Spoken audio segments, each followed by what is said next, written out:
ഇത് ഹിജ്റ 300-കളിൽ ഷിയാക്കളിൽപ്പെട്ട ഏറ്റവും വലിയ തീവ്രവാദി ഗ്രൂപ്പായ ഫാത്തിമിയാക്കൾ ഉബൈദികൾ തുടങ്ങിയതാണ്.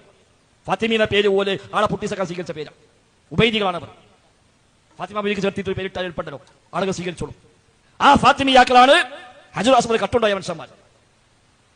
ഹിജ്റ 300-കളിൽ കഅബയിൽ നിന്ന് ഹജറുൽ അസ്വദ് മോഷ്ടിച്ചു കൊണ്ടുപോയി. 20 കൊല്ലം കഴിഞ്ഞിട്ടാണ് പിന്നെ ആ ഹജറുൽ അസ്വദ് വഴി തിരിച്ചു പിടിക്കുന്നത്. 20 കൊല്ലം ഹജറുൽ അസ്വദ് ഇല്ലാതെയാണ് കഅബ സ്ഥിതി ചെയ്തത്. ആ മോഷ്ടിച്ച മനുഷ്യന്മാരാണ് നബിദിനാഘോഷം തുടങ്ങിയത്. തിരിച്ചു പിടിച്ചവരിൽ നിന്ന് പിന്നെ തിരിച്ചു പിടിച്ചു കൊണ്ടുവന്ന് വീണ്ടും കഅബയിൽ സ്ഥാപിച്ചു. വീണ്ടും മോഷ്ടിക്കാൻ ശ്രമിച്ചു. അത് സാധിച്ചില്ല. ആ ദേശത്തിന് അവർ ഹജറുൽ അസ്വദിനെ അമ്പെയ്തു. ഹജറുൽ അസ്വദ് പൊട്ടി, കഷ്ണം കഷ്ണമായി. നമുക്ക് എന്താ ഹജറുൽ അസ്വദ് 7 പീസ. അന്ന് ഒറ്റക്കല്ലായിരുന്നു. ആ കല്ലിന് ഷിയാക്കൾ അമ്പെയ്ത് പൊട്ടിച്ചു. അങ്ങനെ 7 കഷ്ണമായി ചിന്നിച്ചതറി. അതുകൊണ്ടാണ് പിന്നെ ഈയ മുറുക്കി അതിന് 7 പീസ് പതിച്ചു വെച്ച് അതിന് മേലെ കവറിട്ടത്. പിന്നെ അത്രയും ഉൽമ ചെയ്ത മനുഷ്യന്മാർ തുടങ്ങി വെച്ച പണിയാണ് നബിദിനാഘോഷം. അപ്പൊ ഇസ്ലാമിന്റെ സ്നേഹം കൊണ്ടായിരിക്കോ അല്ലെ ഇസ്ലാമിനെ പൊളിക്കാൻ വേണ്ടി ആയിരിക്കും എന്ന് മനസ്സിലാക്കാൻ. അന്ന് അവർ 6 ആഘോഷം തുടങ്ങി. നബിദിന അല്ല ഒരു പ്രധാനമായും ആഘോഷിച്ചത് 1 അലിയുടെ, 2 ഫാത്തിമയുടെ, 3 ഹസനിന്റെ, 4 ഹുസൈനിന്റെ, 5 നബിയുടെ, 6 ഖലീഫത്തുൽ ഹാദിർ അന്നത്തെ ഷിയ നേതാവിന്റെ ജന്മദിനം. ഈ 6 ജന്മദിനമാണ് ഒരു നടപ്പാക്കിയത് ഹിജ്റ 300-കളിൽ. അതിന് സർക്കാർ ഫണ്ട് പാസാക്കി. സർക്കാരുകൾ ഫണ്ട് പാസാക്കി. അങ്ങനെയാണ് നബിദിനാഘോഷം ലോകത്ത് വന്നത്. അല്ല നബിയോ സഹാബികളോ താബിഈങ്ങളോ തബഉ താബിഈങ്ങളോ ഷാഫി ഇമാം പോലും ആഘോഷിച്ചതല്ല. അങ്ങനെ ഷിയാക്കൾ നടത്തി 100 കൊല്ലത്തിലേറെ അവർ നടപ്പിൽ വരുത്തിയത്.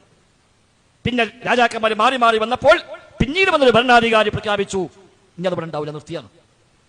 എല്ലാം നിർത്തലാക്കി. ഈ ആഘോഷം എല്ലാം നിർത്തലാക്കി.